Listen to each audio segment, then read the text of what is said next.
without further ado, we're going to start this. So I'm going to try and explain this as best as I can, but you probably won't really understand what we're doing until we kind of are in the thick and thin of things.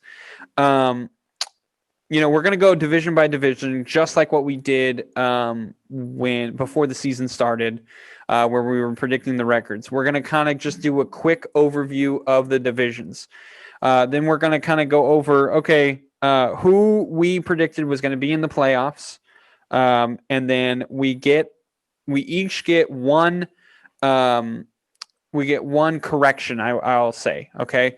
So for example, because, one of mine, I keep saying to you, Cody, I had the 49ers. Obviously I get forgiven for that because we couldn't predict half of the team was going to be out all year. So, it's a little hard to predict so many injuries, almost a record-breaking amount of injuries on one team. So, that would be a correction that we get. So we get one correction for each conference, and then we get to brag or, put our head between our knees on a few of these. So we're going to go in order with what we did.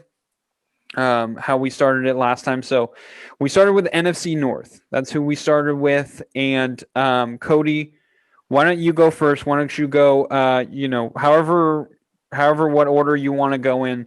Just tell us where you had them at, obviously what their record was, where they ended up, if they were first, second, third, or fourth place in the division. And, maybe go over, who you were right on and who you were wrong on. Got it. Okay, so in the NFC North, where we started off with originally, I had obviously the Lions in fourth place. That's where they finished. I believe the record I predicted was 4-12. They finished, according to this, it says 5-11.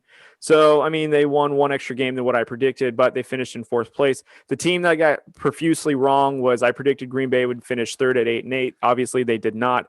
That was on me because I was predicting the turmoil between, the coaching staff and the GM with Aaron Rodgers, and yet Aaron Rodgers put that team on his back and took them to the number one seed in the playoffs.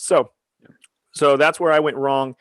Another team I had second, I had the Minnesota Vikings. I believe I called their record at 10-6. Obviously, they didn't finish 10-6, nor did they make the playoffs. And then the only thing I did kind of get right was I had Chicago making the playoffs, leading the division at a 10-6 record. They did make the playoffs. Obviously, they didn't lead the division, but they did get into the playoffs, like I just mentioned. So that is really the only thing I kind of got right. But again, the most profusely thing that I got absolutely wrong was Green Bay finishing 3-13 from my prediction of 8-8. Didn't think that Aaron Rodgers was going to ball out as well as he did. I'm thankful he did because I had him on my fantasy football team, so it worked really well in my favor. But that's the one thing in this division that really just surprised me, and shows me that Aaron Rodgers was really doing what he could to get this team working, and obviously him and Davante Adams on a whole nother level when it comes to chemistry and touchdowns and all that stuff. I think you traded for Davante Adams during the season, and he got you nothing but points almost every week. You had at least. Like 3 touchdowns, it seemed like almost every week religiously. So that's what I had for the NFC North. You and I were kind of on different sides, of the Packers thing, mainly the Aaron Rodgers thing. You thought that with the draft picks that the Packers decided to go with, you thought, okay, that's going to be the Packers' demise. And I thought that's going to be Aaron Rodgers' fire, him climbing up a rope, and, the Packers basically set the rope on fire. So he's got to climb it or get caught on fire. And, he, in a sense, did catch fire. He's playing out of his mind. And that's what I thought. I think I even said on the podcast too, I said, if you're a fantasy football, player, you're in a league or whatever, you need to draft Aaron Rodgers. Aaron Rodgers is going to have a year. And so I was right on that. I had the Packers at 11-5. I had the Vikings at 10-6 in second place. Obviously, I feel like that was my biggest whiff, to be honest. I didn't know how how good Kevin Stefanski was to the Vikings until he went to Cleveland as the head coach. So, I felt like Kevin Stefanski, he was going to be missed, but I did feel like this Vikings team is still really talented. Obviously, Kirk Cousins is going to Kirk Cousins, so we saw that. Yeah, we did. I had the Bears at third with a 5-11 record. I say I whiffed more on the Vikings because I thought they were a potential playoff team. With the Bears, they're 8-8.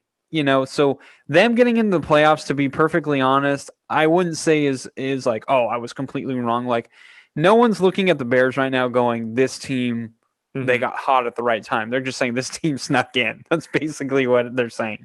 Yeah. So, if it wasn't for that extra wild card, they wouldn't have gotten in. So, and let's be honest too. Would you rather have, if you're as a football fan, would you rather see the Arizona Cardinals in or the Chicago Bears? Sure. I mean, my thing I'd rather much see the Cardinals because they have a quarterback. And they had a really good connection with Hopkins with that as well. So yeah, so I don't know. I don't feel like I was completely wrong. Obviously, I was wrong on the Bears. I'm not saying I wasn't, but I think the bigger whiff for me was the Vikings. And then I had the Lions at 4-12, just like you. I don't think we whiffed on that. We just didn't predict they were going to win 5 games. No, and if I'm actually remembering correctly, I think I talked you into giving them 4 wins because at first because this is pre-recorded, because by the way, folks, behind the scenes is we talk about this well before, and then for me at least, a lot of my thoughts and opinions will change a little bit because I get more information. I think you were like, oh no, they're going to be 3-13, they're going to be terrible. I'm like, I don't know, man. Like, I think they're going to win a couple more games. You're like, okay, 4 wins. Like that's pretty much where we cut it even. But I scratched out their records, so I think you were right on that one. But I mean, truthfully though, they were looking, I don't want to say promising, but they were a team that was making noise and kind of messing, standings up. They weren't going to make the playoffs, but they were just kind of like messing stuff up. You know what I mean? Yeah. Yeah. So I feel bad for Lions fans because it's just every single year, man. But I mean, as Raider fans, we kind of understand, but I feel like Raider fans suffer more because as a Lions fan, listen, we're going to suck. With the Raiders, like we've had hope for like 2-3 years now, and it's just been crushed every time. And a lot of people are saying it's Carr, and I'm not going to go into it right now, but some people are saying it's Gruden, but it's just, I think it's worse to have that hope of, hey, we could make the playoffs. And I think this year felt like if we're going to make the playoffs, it's going to be this year. And obviously it didn't happen. So